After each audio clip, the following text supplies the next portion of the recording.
പെട്ടിയായിട്ടാണ് ഓരോ സ്ഥലം. വീട്ടിലെ മുറി ഒരു പെട്ടി, പിന്നെ സ്കൂൾ ബസ് വേറൊരു പെട്ടി, അവിടെ നിന്ന് ഇറങ്ങിയാൽ പിന്നെ ക്ലാസ് മുറി എന്ന വേറൊരു പെട്ടി. ഈ തരത്തിലേക്ക് കൈമാറ്റം ചെയ്യപ്പെടുകയാണ് അത് കുട്ടിയുടെ ബാല്യം. അപ്പോ സകലം പഠിപ്പിലേക്ക് കേന്ദ്രീകരിക്കുകയാണ്. കുട്ടിയുടെ പ്രായത്തിൽ കളിക്കേണ്ട പ്രായം, കുട്ടിയുടെ കളിച്ചു വളരേണ്ട കാലം, ആ ഘട്ടത്തിലൊന്നും കുട്ടിക്ക് അതിന് കഴിയുന്നില്ല. കുട്ടിയെ ചെറുപ്രായത്തിൽ തന്നെ വല്ലാത്ത കാര്യങ്ങൾ പഠിപ്പിക്കാനുള്ള വേവലാതിയും ബേജാറും ഒക്കെയാണ് സമൂഹത്തിനാകെ. ഈ ഒരു ചിന്തയുടെ ഭാഗമായി കുട്ടിയുടെ ബാല്യം അങ്ങ് നഷ്ടപ്പെട്ടു പോവുകയാണ്.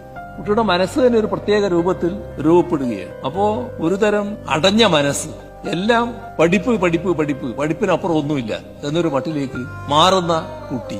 ഇതാണ് പൊതുവെ കാണാൻ നമുക്ക് കഴിയും. എല്ലാം കഴിഞ്ഞ് വീട്ടിലെത്തിയാൽ കുട്ടിയോടൊപ്പം സന്തോഷവും സങ്കടവും ഒക്കെ പങ്കിടാൻ ചില കുടുംബങ്ങളിൽ ആരുമില്ല.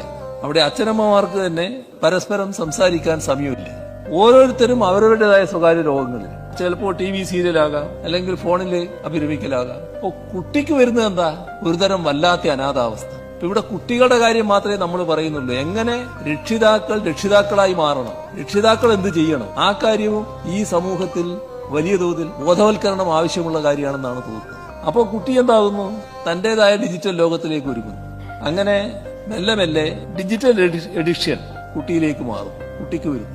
അതിൽ നടത്തി മാറ്റാൻ ശ്രമിക്കുമ്പോൾ അച്ഛനായാലും അമ്മയായാലും ഒക്കെ ആ കുട്ടിയുടെ ശത്രുക്കളായി മാറുന്ന അവസ്ഥ വരുന്നു. അപ്പോൾ ഡിജിറ്റൽ എഡിക്ഷനും ഇന്നത്തെ കാലത്ത് പ്രധാനമാണ്.